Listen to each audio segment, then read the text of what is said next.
Jewish Education in Media is pleased to present L'Chaim, a program that highlights the people, issues, and events of importance to the Jewish community. Now here is your host, Rabbi Mark Golub.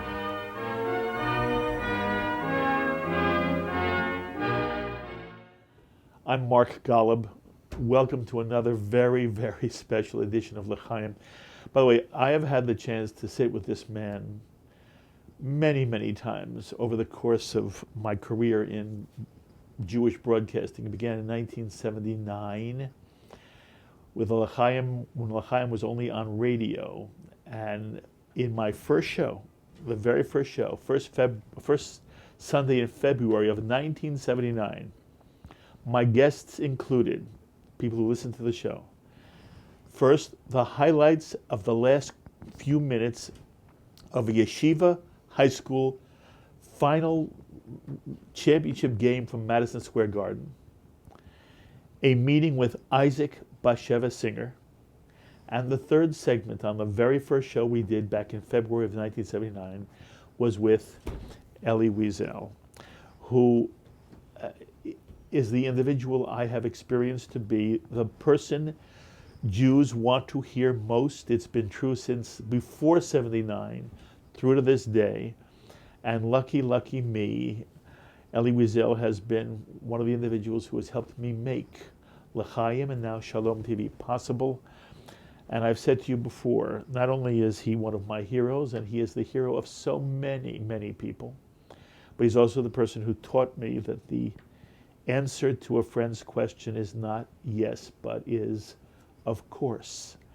And there's a loveliness to that not only is a piece of Jewish wisdom, but it also is the soul of Elie Wiesel, and how lovely it is to once again sit with you. Thank you so very much. We were talking before we went on the air, and I was saying to Elie that Shalom TV in many, many ways is an outgrowth of what he helped me create. And what I have given thought to is when we've had occasion, especially lately, somehow we've just been together at many events, and I've heard other people talk about their relationship to you. And it seems that every single person who knows you, as I, feels that you have been a special friend and that you have gone out of your way to make their contribution possible. And that's what you hear everywhere you go. And I wanted Elie to understand. You recently celebrated your 85th birthday, correct? I didn't celebrate it, but I became 85. And in some way I said to myself, while there's still, I'm sorry you can't stop. There's so much more for you to do. You have a right in some way to sort of look back at what you have been able to influence in terms of human beings and the flow of Jewish life. And there are so many individuals and institutions, and when you hear them speak, they all say it begins with Elie Wiesel, what they've learned from him and how he's inspired them. And we live in a culture, Elie, when very often the people who are celebrities are either people in the media, television stars, movie stars, or they're individuals who have a lot of money and give a lot of money, and they're honored. You're honored for being in the media, you're honored for giving money. And I thought to myself, I don't know anybody who is as honored as Elie Wiesel is, not for his money, not for his celebrity, but for what you've done with your life and how you've touched people's lives and how you've made other people reach further and do more. So I want you to understand, I'm a young kid. I'm a kid. I'm at Columbia. And the following things happen. He's heard this before, but I want you to understand why what happened to me has happened to so many, many people that Elie Wiesel has touched their lives. So I'm a student at Columbia, and I go to hear, I don't even know who he is. I go to hear a man, an author, do an evening of Midrash at the 92nd Street Y. Anybody who knows me as a rabbi, whether they know me personally whether they've seen Shalom TV. They know everything about me as Midrash. It all comes from Elie Wiesel. And I want to tell you, when people say to me, what book? What's the one book I should get? Elie, you've written 35, 40 books, yes? 60. 60 books. He has written 60 books. And he once said to me, don't talk about one book, all the other books will become jealous.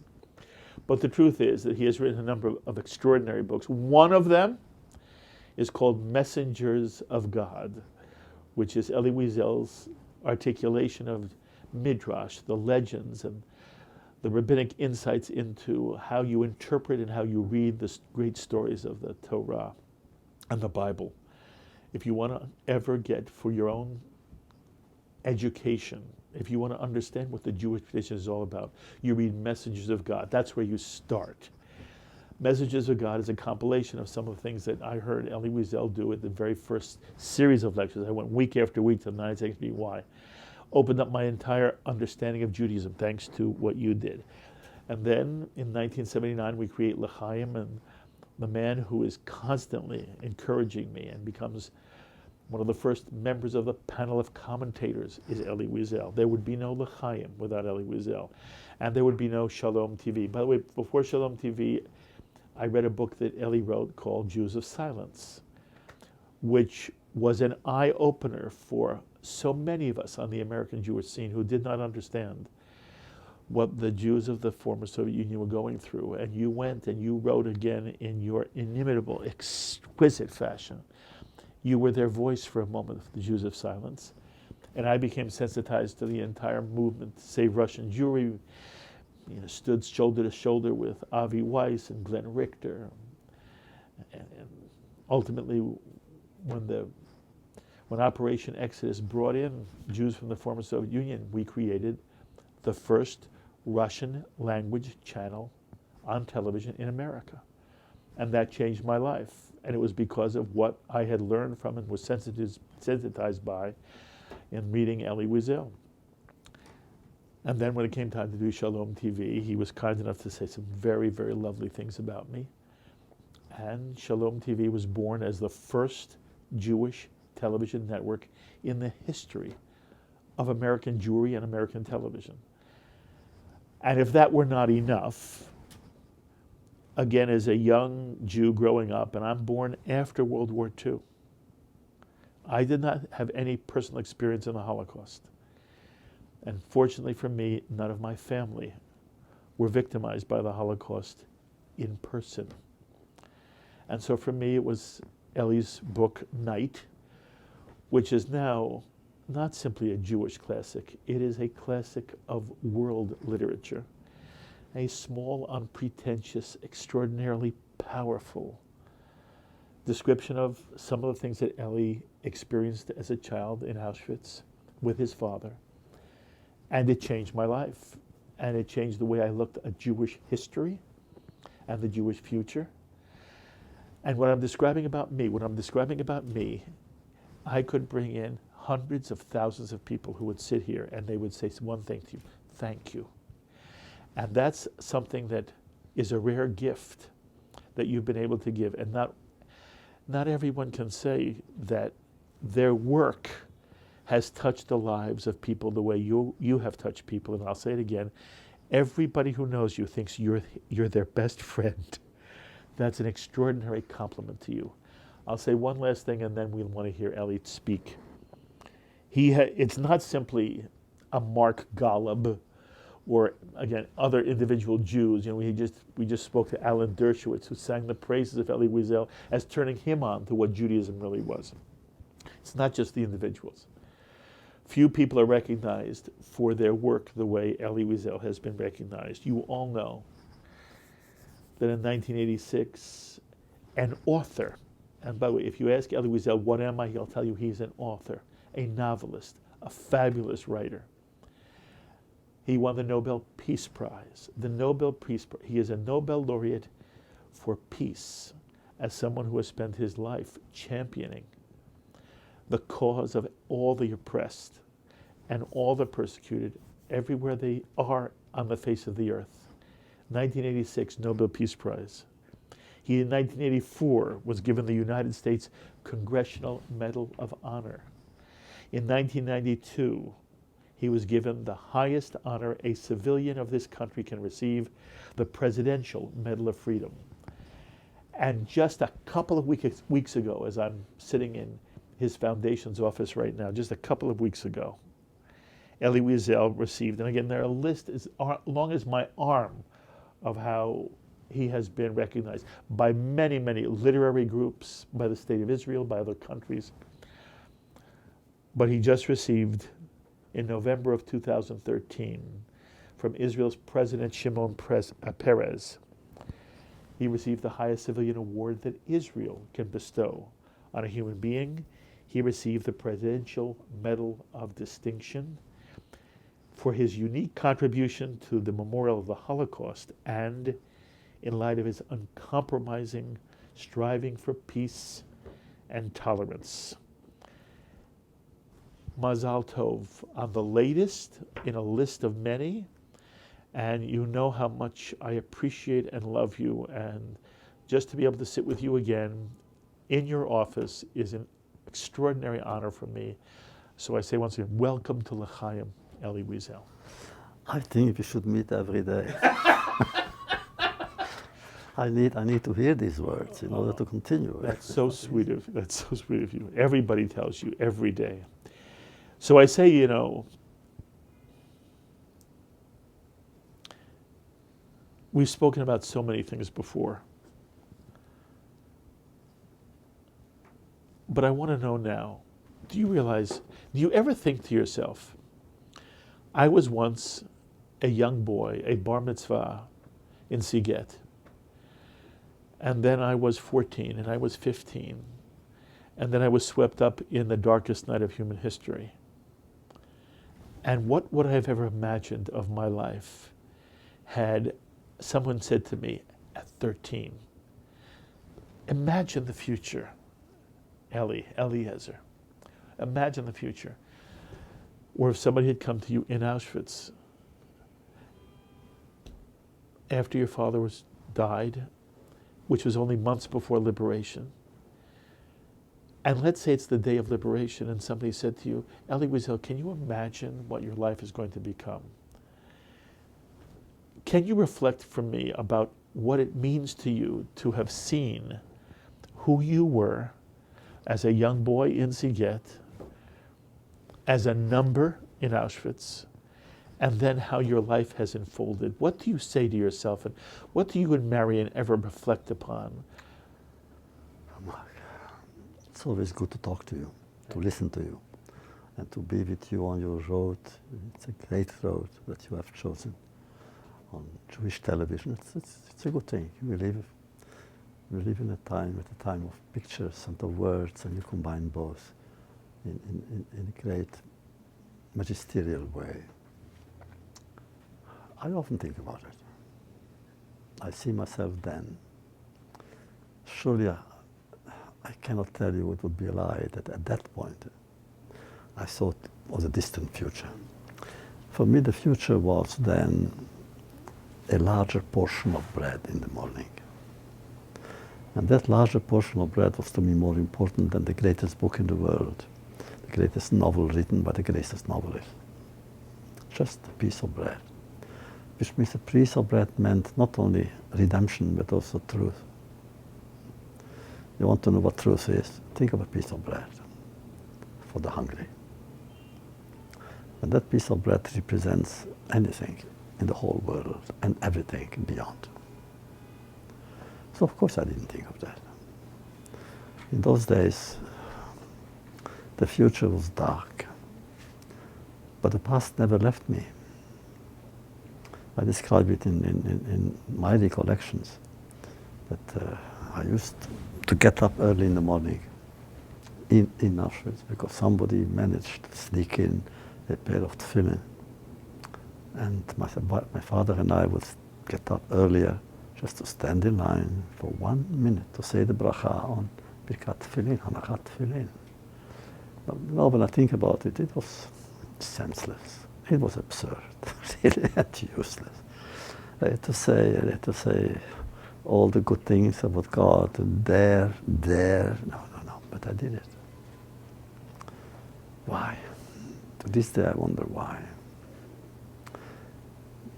Well, the same thing is actually today. Why do I daven today and so forth? Mm-hmm.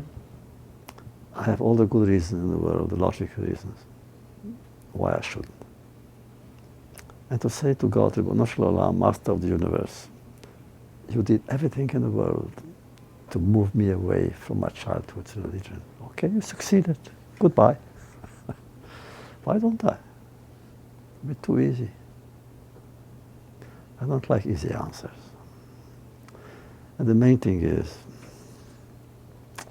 I cannot do something to the memory I carry of my father and grandfather and his grandfather. In my tradition, we go back to the Baal Shem Tov. So how can a great grandson of the Baal Shem Tov all of a sudden stop wearing tefillin? How can he?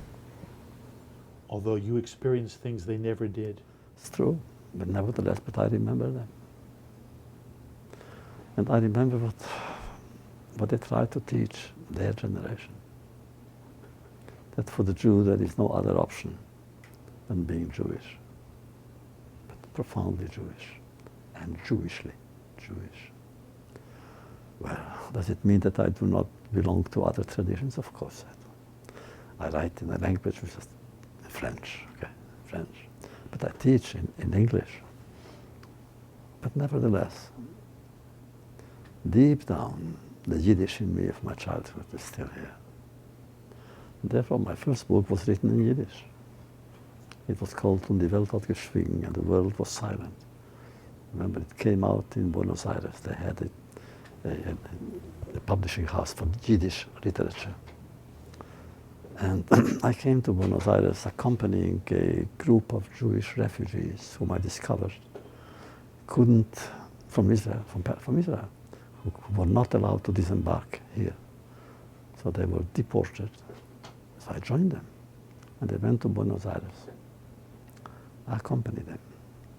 A long journey. And that's when I began writing really, in Yiddish, the book which later became Night. Were you ever reluctant to tell your story? I still am. You still are? Absolutely. I have the feeling the real story has not been told, not by me, because there are no words for it. I speak a lot about my childhood, yes, there I have the words. About my hopes, also words. But of the event itself, there are no words. My understanding was that when you were first reluctant to write at all, you changed your mind after you had conversations with a French author, Mauriac, François Mauriac. who meant a lot to you. What did he say to convince you, and you're young still at that time. How old are you roughly? Very young. You're not even 25. Something like that, very young anyway. What did he say that convinced you, okay, I'll write the Yiddish version while the world was silent? It was an outcome of a conversation we had. I was a journalist then, so I came to interview him. And we spoke about, what I worked for the Israeli paper. I was a correspondent for the Israeli newspaper, Yediot Ahronot in Paris. And I had to go and interview François Mauriac, who was then the greatest writer, the greatest Christian writer in the world, Nobel Prize winner and so forth. And I came to talk to him, and every question I asked, he came back to religion. He was a very religious Catholic. Came back to religion, to God, God, and Christ. At one point I couldn't take it. Really. I said to him, Mr. Mauriac, when I was young, I saw what no other person had seen. And I don't talk about it. And left. So he ran after me with an older man to the elevator and brought me back. And he began to cry. Literally, bitter tears. At the end he said, one must try to talk. That's how I began. I went back to my hotel and began writing, which later became Night. When Night was first published, It got very nice critical acclaim. It did not sell a lot of copies. No. In 5 years, we sold 3,000 copies. It's all right. At some point, that changes. How many do you sell now?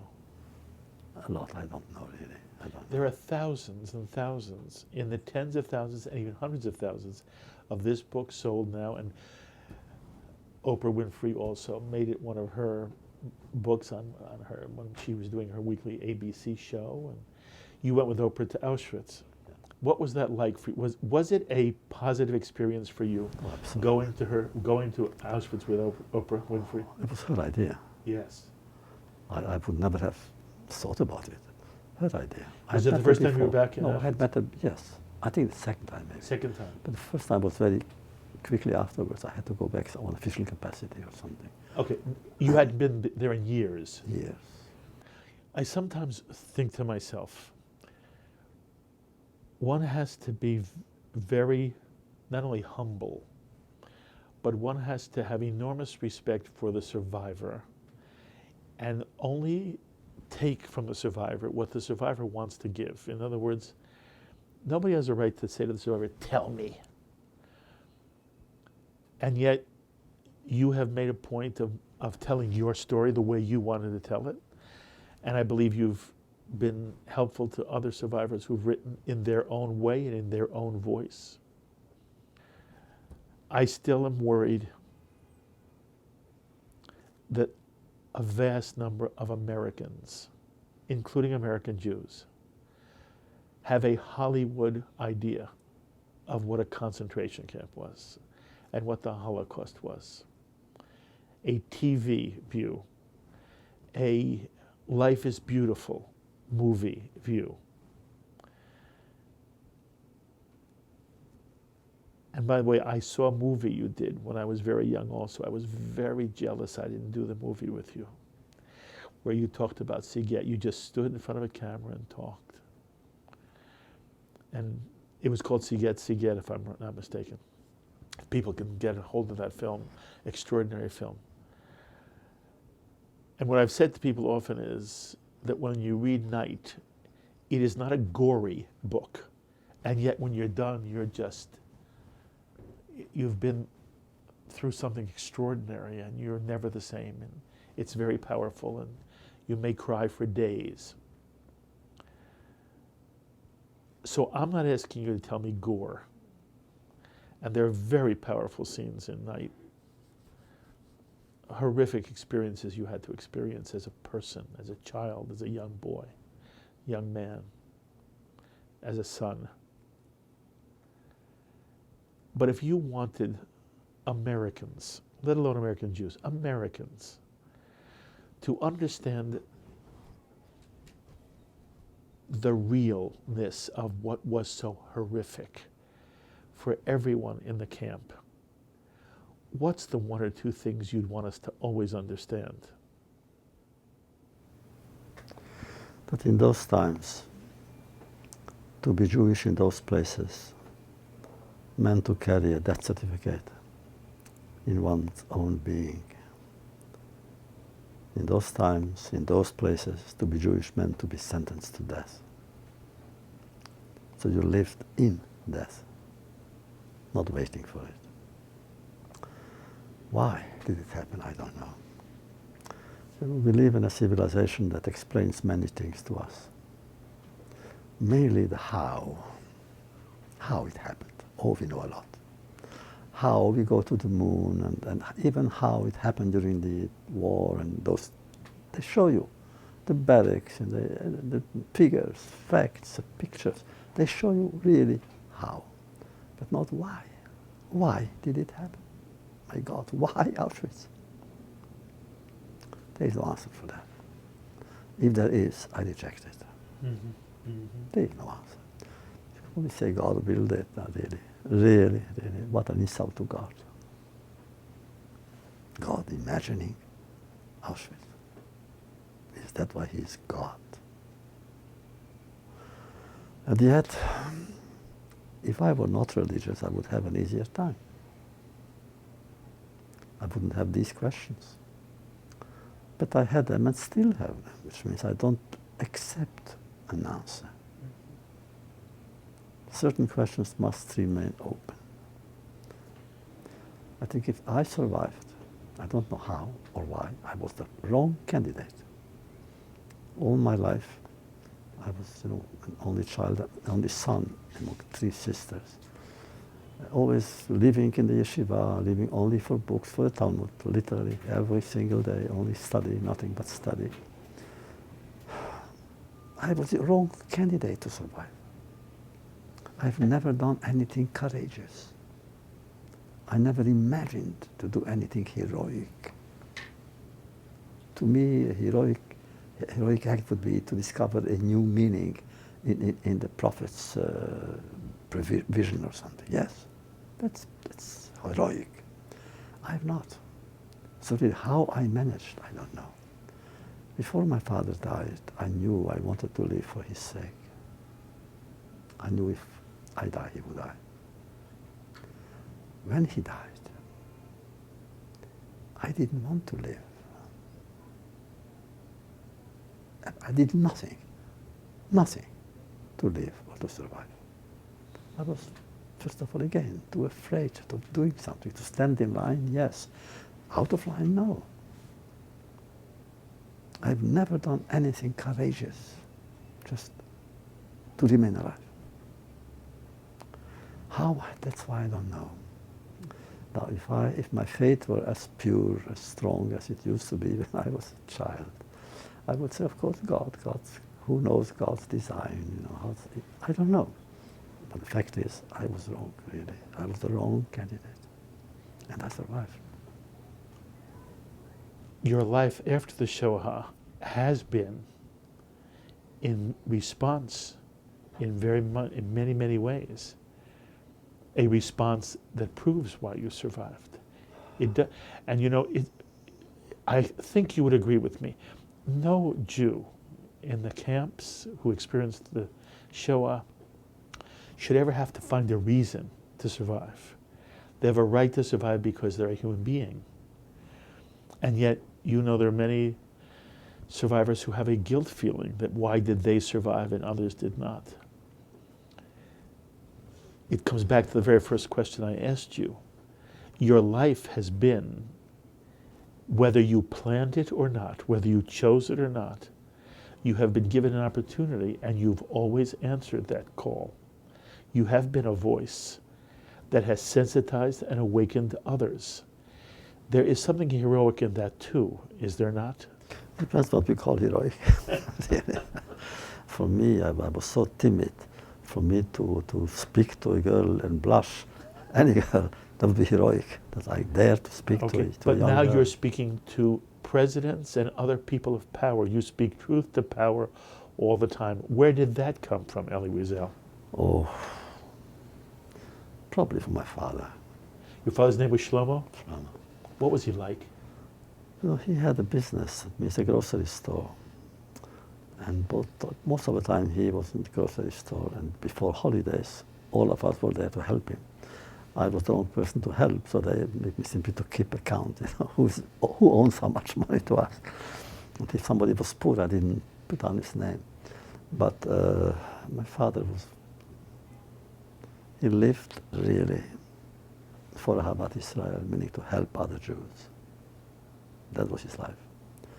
So much so that one day he was arrested. Yes, tell me that He was story. arrested by the Hungarian police.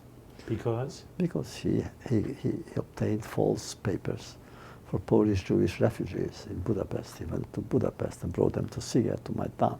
Finally, somebody was tortured and gave my father's name, so he was arrested and tortured. He never talked to me about it, but I remember one of my sisters was with him at one point when he was in jail, and she went to a big city where he was in jail to bring him home.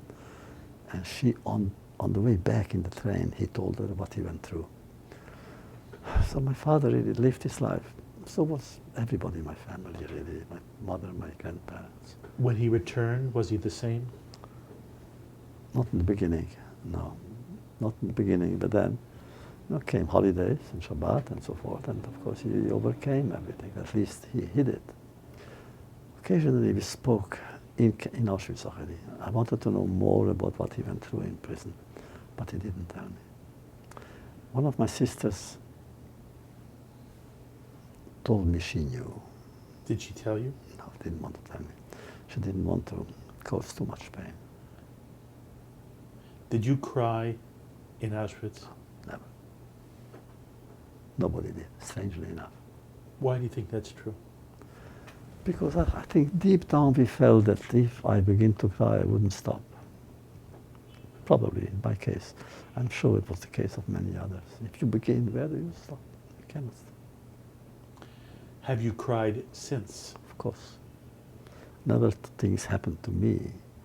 I always cried. I was in so many places, always observing tragedy.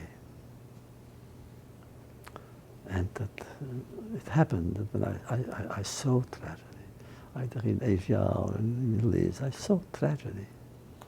And did you ever cry for you or your family? And I knew I cannot help them. Mm-hmm. That's when I cried. Did you ever cry for you? No, when am I close to tears? When a few times a year when we say Yizkor, and I say the Yizkor, which means remember God, you know, and I say the names, I'm close to tears. Just the names. I want to tell you what I hear from other people. I want to know if you've ever heard this as well. And again, I want to stay with Night just for a moment. People who read Night can almost quote you verbatim in terms of certain passages. There's one passage I hear people refer to all the time. I want to know if you know what passage that is. Do you know? About God. Yes. The passage that, and I'm very glad that this is not a surprise to you. The passage in this extraordinary book, the one story which seems somehow, Ellie, to transcend all the other extraordinary moments of this book, is when you tell of the story of the people being hung, and you were part of a procession that has to walk by. And you write about how you hear somebody behind you, I'm going to try not to cry myself, say, "Where is God?" And it's repeated throughout the story. And finally, the last time, the person says, and you overhear him, it sounds like somehow he's behind you or near you, "Where is God?" And you say to yourself, "Here he is. He's hanging on these gallows." There was a child. One of the three people hung was a child. It took him much longer to die because he did not have enough weight for the fall to break his neck. And you had to watch, you had to look, you describe it. And then you say, "Here he is. He's on the gallows." When I read that passage, the sense I had that you were saying was that at that moment for you, it was not that God in benevolence was with that child, but that in some way your sense of God was also dying in front of your eyes. First of all, am I misreading you? No, not, but there are, it's not a total answer. Yes. Which means at that moment, of course, I felt total despair. You were angry at God at that moment. Despair, anger out of despair. What else can I do? That's the despair. Why despair? Because look, remember, I come from a very religious background. And all of a sudden I see what is being done in his creation. To say that God doesn't know, come on. To say that he doesn't want it, come on. So where is the answer? That's the powerlessness of what we call as the most glorified and glorifying aspect of humanity. The way of thinking, that we can think. And here I realize that thinking doesn't help. It doesn't give me any answer. Only more questions and more and more. At the end I remain with my questions. To accept that, I do. And the the canard, the Jews went meekly to the slaughter. It's silly. It's silly. That means that the person who invented that expression is so wrong. Ridiculous. Really. We became animals. To the Jews, the victims, to animals. How dare they? How did they? Unfortunately, the one who began doing this during the Eichmann trial, that's when it was repeated a few times. I resented it then, I resent it now. We don't have the words for it, but we know when the words are wrong. And those words are wrong. After the Holocaust, there was a Jewish philosophy developed that God is dead. It became very popular for a period of time. My understanding is it never in some way touched you. No. That was not your answer. No, it was not that God was dead. Oh, of course. God is dead. Not only that, they said God is dead after saying, come, let's have a sandwich. Come on, really. You know, if somebody comes, somebody religious especially, and after passing, let's say, a month in the desert, in a cave, thinking, and emerging, thinking, well, where is God? Okay. Well, that's one thing. But to say God is dead and go on having a sandwich? No. If for a religious person, come on. If really that's so, go somewhere. Go and hide. Go and think. Go and fast for a month. But do something dramatic on yourself, with yourself, in yourself. Something so dramatic that it will shake up those who will hear the story. So therefore, I don't know much about God. Who knows? I'm only human.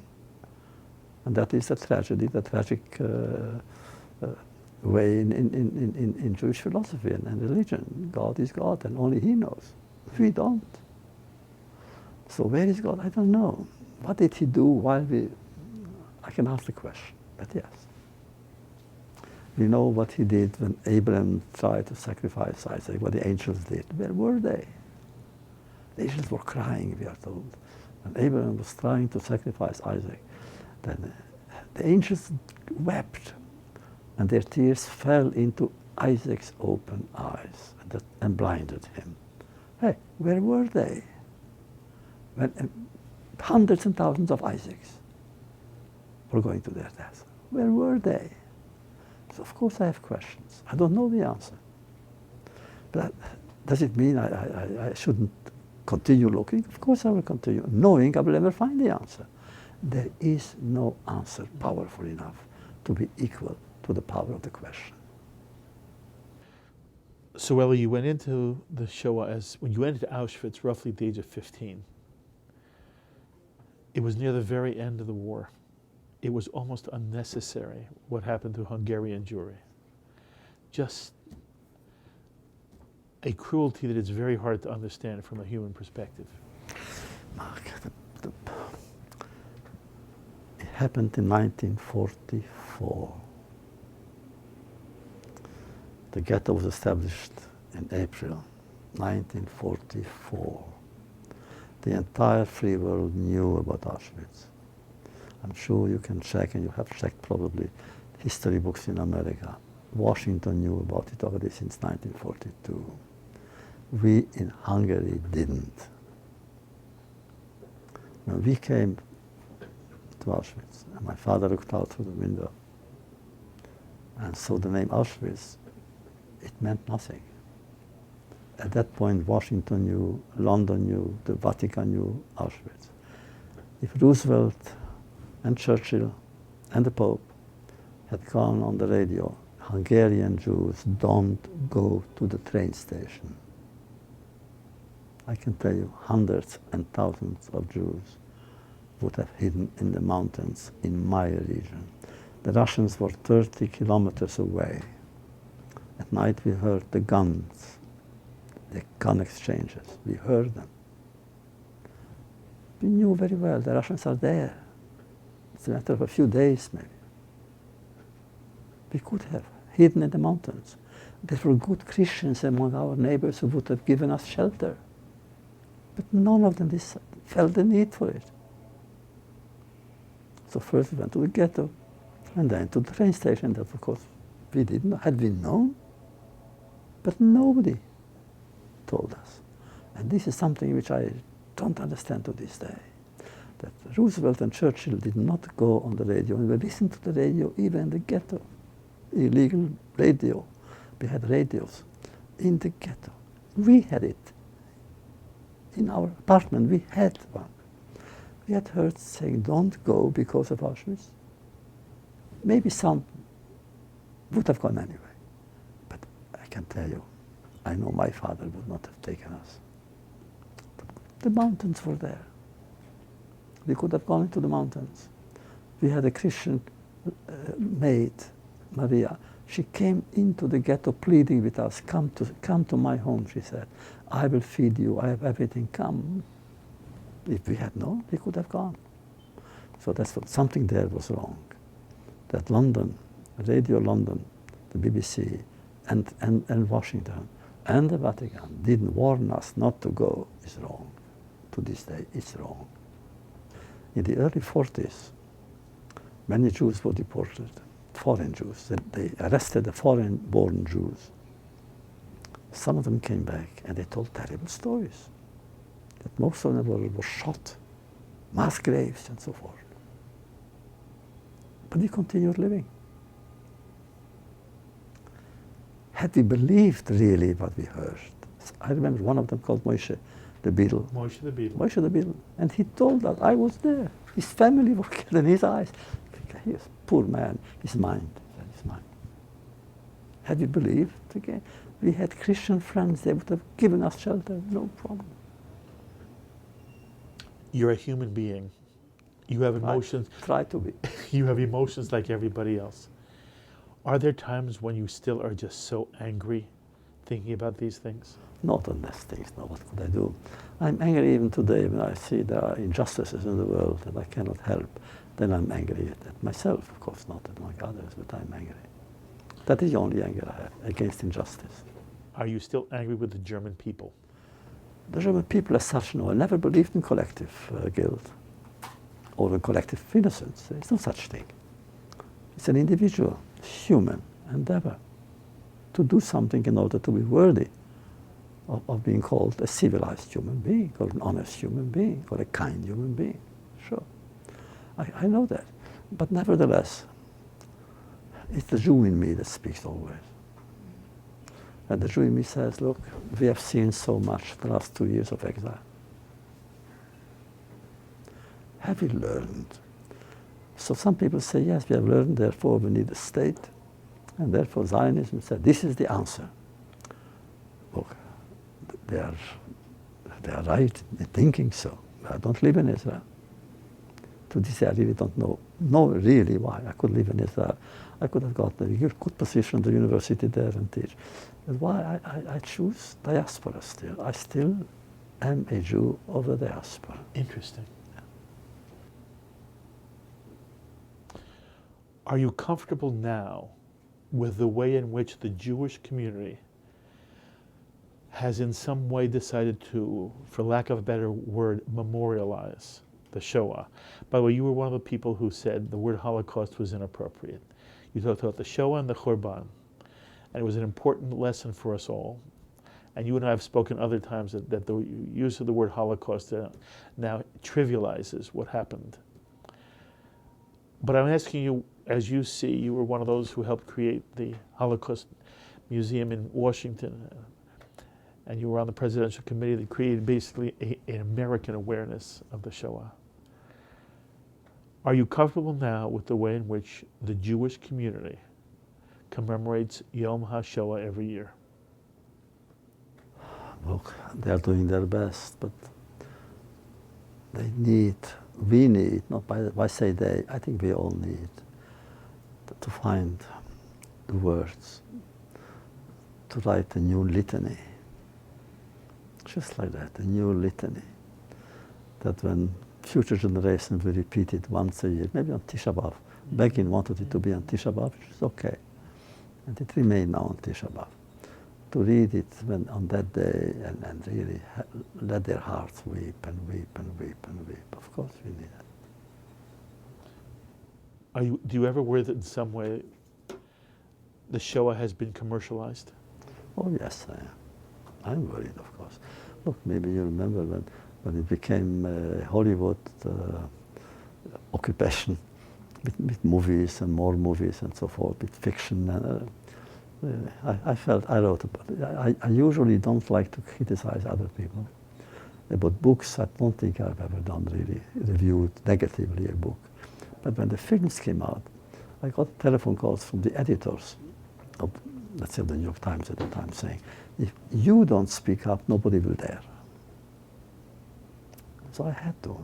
I came out with a huge article in the New York Times, which brought hundreds of letters and so forth, for and against, but to say certain things, of course. How do you feel now about the Catholic Church as you look at what you feel they did not do during the Shoah and what they've tried to do since? What are your feelings? I think the Catholic Church really has done tremendously well. Mainly because of John the 23rd. He's the first one really to go to the end of the experiment, which the experiment of searching and researching and acknowledging the events. They cannot forget that many of the killers were Christians, believing Christians, and many of them Catholics. They don't know what to do with it, with that knowledge, of course. And I sympathize with them. But nevertheless, the good ones are the best. And those who don't want to know, it's too bad for them, really. So my point is, you come out of the Holocaust basically at 17, and then you live your next 70 years. There were basically 2 years which were horrific beyond belief, and which obviously shaped you at a time, incidentally, when people normally become who they are in that age group. But you've spent 70 years after that. You've done extraordinary things. It's not simply that you have written. It's not simply that you've taught. It's not simply that you have spoken and influenced and been able to elevate others in such a wonderful way. You also have a wonderful family of your own. And we've talked about the fact that you are a grandfather and how much joy that gives you. And I wanted to sort of work towards that here. I want to know now, the Shoah will always be there for you, but there are things that do give you enormous joy now. What are the things that give you the most joy now? And again, same question in a different form. As you look back at your life post-Shoah, what are some of the things that really have meant the most to you, and again, satisfy you in a way that gives you real joy for yourself and pride and nachas from your son and grandchild? What's the story? It's exactly what you said. Nachas from my son and my grandchildren, of course. Naturally, there's no other joy that can be compared to that joy. Of course, both my wife and I are so deeply, deeply touched each time we see them. We try to see them as often as possible, mainly on Erev Shabbat and so forth, on holidays, of course. Look, come on, because look, what the enemy has tried to do is to deprive us of our joy with children. I knew people after the war who refused to have children. Said, no, the world is not worthy of our faith in ourselves to have children. I don't believe that. In the Jewish tradition, we learn in the Talmud that after the destruction of the temple, there were those, they were called the Poshim, the separatists. Separated themselves. That separated themselves from the community and say, oh, no, Mr. God, if you don't want us to get married, okay, have it your way. And they did, they parshum min shotehem, says the Talmud. They left their wives in order not to have children. They were overruled. It was a small sect called the Poshim, but overruled. That is Jewish history, to be overruled. So even now, we had all the reasons in the world to say to the world, go to hell. A hell that you created yourself. Go to hell. But we don't. I believe when we think of that event in history, it should humanize us rather than the contrary. It is because history has shown what human beings can do, not only to other human beings, but to Jews. You love the state of Israel. Of course I love it. Even though you're a diaspora Jew, you love the state of Israel. And you believe it's very important for the Jewish future, yes? Absolutely. What about American Jewish life as you look at it now? And we're meeting shortly after the Pew Report came out and all kinds of disturbing trends are shown. I want your perspective. As you look at American Jewry today, are there things that concern you deeply or are there things that give you profound hope? Both, really. Concerned that not enough emphasis is being placed on education. I believe a Jew is someone who believes in education. I say that as an educator and as a student. I'm an eternal student. Not enough. Whatever you said about me, I'm not done enough, really. That's my feeling. Each morning when I get up and think of myself, I said, not enough. What else can I do, really, to feel at peace with myself? And I don't know what else. I try more and more and more. That is the answer, always more. Whatever I've done, I do more. Accept more interviews. You are a very, very big and marvelous and cherished exception. But the main thing is I have the feeling I haven't done enough.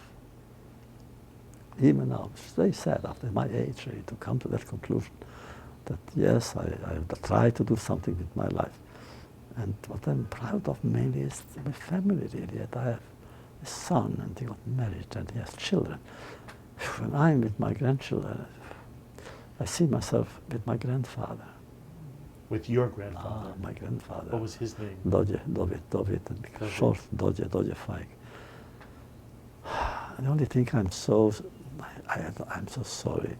He lived in a small village next to my town, Sighet. So when he was deported, he was in a different transport because it was not the same. For years I was looking for members of my family who were with him in the train. How did he behave? I still don't know. I can imagine that he had a Stuyvesant film with him. Of course he didn't, because we had ours. I did the same thing. I had that film with me into Auschwitz. There is something about life and its mysteries, especially my generation, really. I imagine those who lived through the destruction of the temple must have felt the same way. There is something in history that affects us individually. And that anyone who was alive then, when the temple was destroyed, be in Rome or in Athens or somewhere, felt the impact of the fire. And therefore I belong to a generation which is getting to be smaller and smaller. And I know that one day one of us will be the last. I don't want to be the last to remember, too despairing. I'm sorry I can't just somehow put my arms around you and say to you, I appreciate your insistence on doing more and feeling that you still haven't done enough. You know, one of my favorite lines from Pirkei Avot is, Lo alecha, am lacha limor. You are not required or expected to complete the work, but you can't ever stop. You are not free to stop. You are not free to desist from it. And in some way that's been your life. You have accepted that mantle of obligation, of mitzvah, that you will do your best and you will never stop. But Eli, even you will never be able to complete it all. And everyone who hears you, anyone who knows you and hears you, right now, they're all thinking exactly what I'm thinking.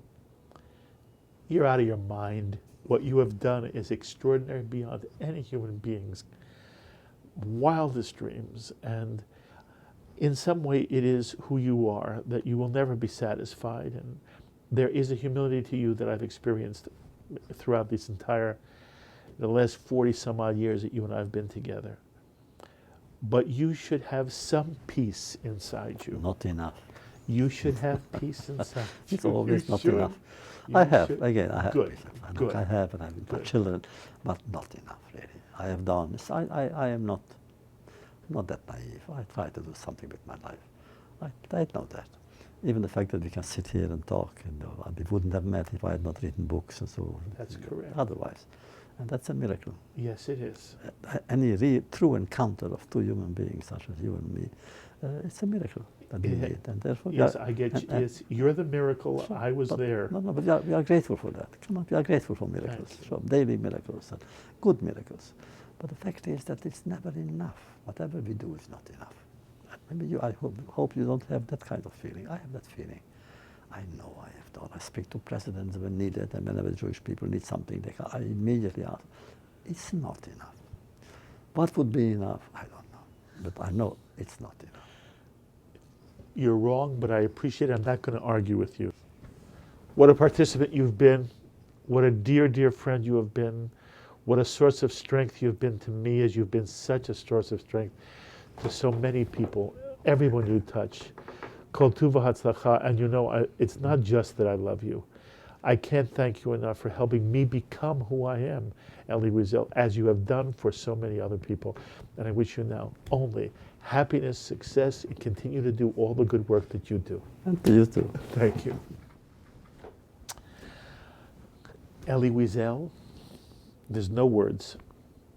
I would love to hear anything you have to say in response to the things that Elie has said. Please, as always, email me, write me, post on our Facebook wall, tweet me. I look forward to hearing from any of you.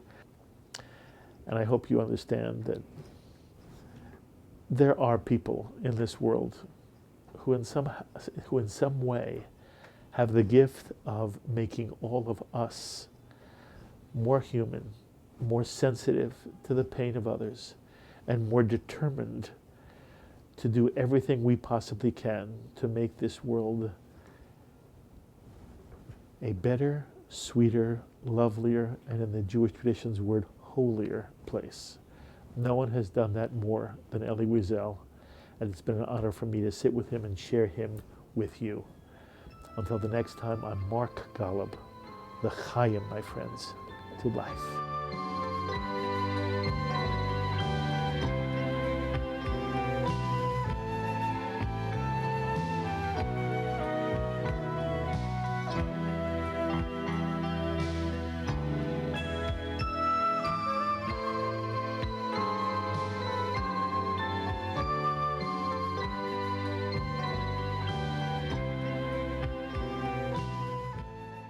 We would be pleased to send a complimentary DVD of this program to anyone who wishes to support Shalom TV with a tax-deductible gift of $36, double chai or more, to the nonprofit organization Jewish Education in Media. Simply visit the Shalom TV website homepage and click on the Donate button to make a donation by PayPal or your credit card. And please indicate the program for which you would like a DVD. Or you can send your tax-deductible check made out to GEM, Post Office Box 180, Riverdale Station, Bronx, New York, 10471. And again, please remember to indicate which program you would like to receive on DVD with our compliments. And we thank you for your kind support. L'chaim is a presentation of Jewish Education in Media.